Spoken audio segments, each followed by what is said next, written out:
Baiklah, di sini ada perintah import. Nah, sebelumnya saya menggunakan website yang telah menyediakan dalam pembuatan coding atau pemrograman bahasa Python. Nah, di sini saya menggunakan MATLAB yang telah disediakan oleh Google. Nah, di sini sebelumnya itu import dulu dataset yang kita gunakan di bagian sini. Nah, di bagian ini bagian file. Nah, di sini ada nanti upload ke penyimpanan sesi. Nah, di sini dia akan menyimpan dataset kita. Nah, sebagai sampel ya, dataset kita ini bentuknya itu CSV. Nah, setelah di upload di website ini di Google Colab. Nah, di sini ada perintah yang namanya import pandas. Nah, import pandas ini saya inisialkan PD ya.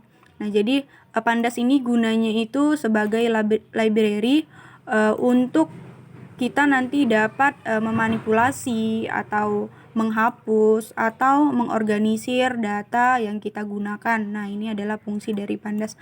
Nah, kemudian ada import 6PY. Nah, di sini 6PY ini gunanya itu sebagai proses perhitungan baik itu bentuk matriks, statistik. Nah, jadi ini adalah kegunaan dari library 6PY. Nah, kemudian ada yang saya masukkan itu ada matplotlib. Nah, ini gunanya ini agar nanti bisa menampilkan visualisasi baik itu berbentuk grafik atau diagram. Nah, ini adalah fungsi dari matplotlib. Nah, kemudian ini adalah perintah kita untuk menggunakan dataset atau sampel data yang kita gunakan. Nah, di sini sebelumnya kita telah mengupload, sehingga di sini ya tinggal ketikkan saja coding data. Nah, di sini pandas nih, ini adalah inisialisasi atau alias dari pandas yang udah kita buat ya, PD. Nah, read CSV. Nah, di sini adalah nama dari file yang kita gunakan. Nah, di sini adalah data.csv. Nah, di sini karena nama file dataset saya data.csv, maka di sini saya buat data.csv. Nah, kemudian di sini adalah perintah saya untuk menampilkan sebagian aja dari dataset saya. Nah, di sini bisa digunakan perintah data.head. Nah, ini adalah data saya.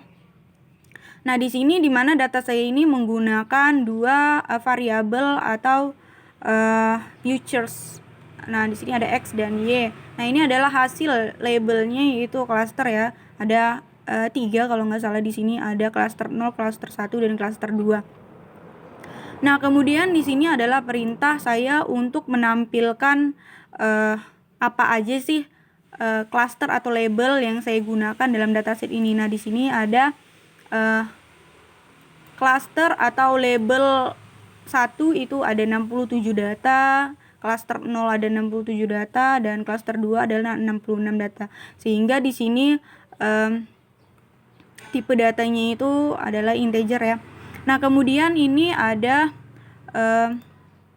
di sini saya ingin membuat sebuah inisialisasi ya, atau mendefinisikan hal yang baru, di mana ini X action ini saya ambil dari data X, terus Y action ini Y underscore ya, saya ambil dari Y, dan ini labelnya itu saya menggunakan cluster. Nah, di sini untuk pengenalan baru ya, variabel baru, sehingga nanti yang digunakan itu adalah variabel X underscore, Y underscore, dan label. Nah, di sini saya menggunakan scatter untuk menampilkan visualisasinya bentuk grafik. Nah, sehingga pada saat dijalankan dia akan muncul. Nah, di mana ini adalah sebaran terhadap 3 klaster tersebut. Nah, ini adalah sebaran dari 3 klaster tersebut. Nah, kemudian ini ada perintah from scalene cluster import K-means. Nah, di sini saya sudah menggunakan proses pengelompokan. Nah, ini proses pengelompokan K-means. Nah, di sini ada juga yang proses untuk pre-processing atau penyesuaian data, misalnya ada yang misvalue atau data yang hilang atau tidak sesuai. Nah, di sini saya menggunakan pre-processing. Nah, ini adalah untuk pembaca saja. Nah, kemudian ini adalah proses untuk pre-process ya. Untuk ininya saya mau membaca X, jadi nilai X saya itu apa aja gitu. Nah, kemudian ini ada perintah untuk kita menentukan. Nah, tadi sebelumnya itu sebagai label itu adalah klaster yang terbentuk. Nah, di sini kita bisa menentukan berapa klaster yang akan kita bentuk. Nah, di sini pada perintah ini n klasternya itu ada 4. Nah, kalau misalnya kita mau membentuk 2 klaster, nah di sini tinggal ubah saja menjadi 2. Untuk random state-nya ini adalah saya buat 30. Nah, ini bebas sesuai dengan keinginan kita. Dan untuk n int-nya ini saya buat 10 ya.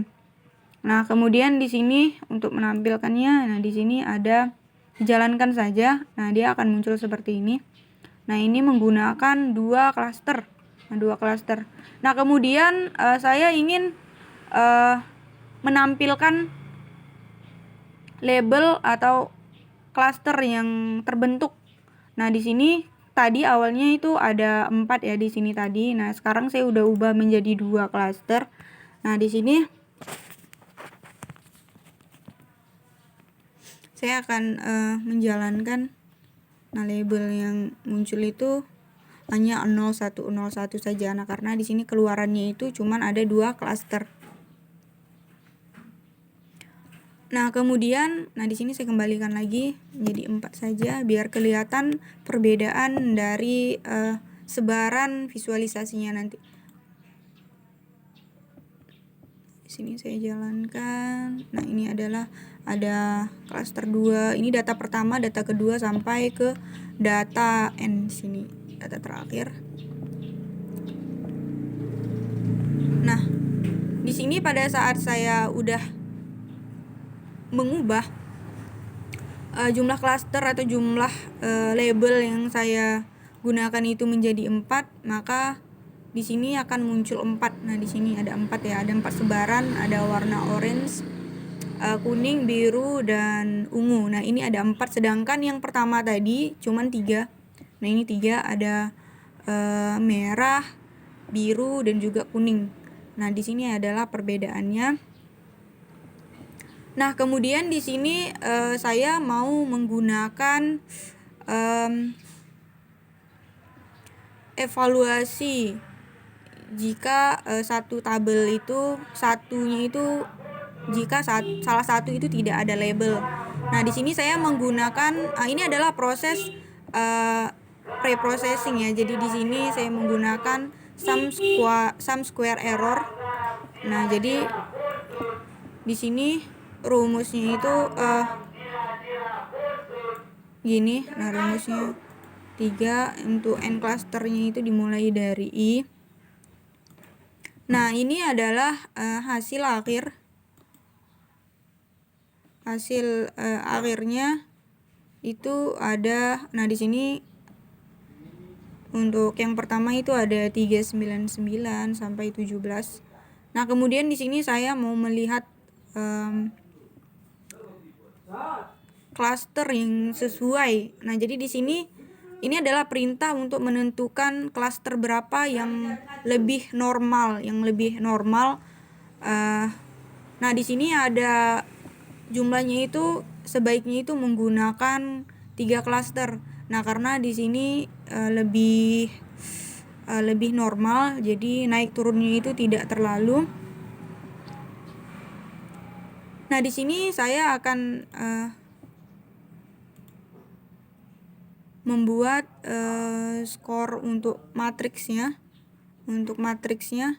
Nah, di sini untuk n klasternya itu saya pakai I aja. Nah, ini di mana dia mulainya itu dari 1 dan 9 ya. Ini dari 1 dan 10, sehingga di sini yang muncul itu 1 sampai dengan 9.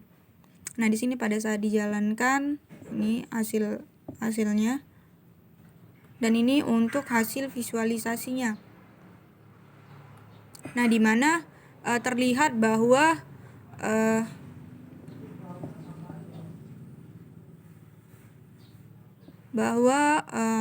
range yang paling bagus itu adalah menggunakan 3 klaster. Nah, di sini hampir sempurna mendekati 1. Nah, mungkin program saya cukup sekian. Terima kasih. Assalamualaikum warahmatullahi wabarakatuh.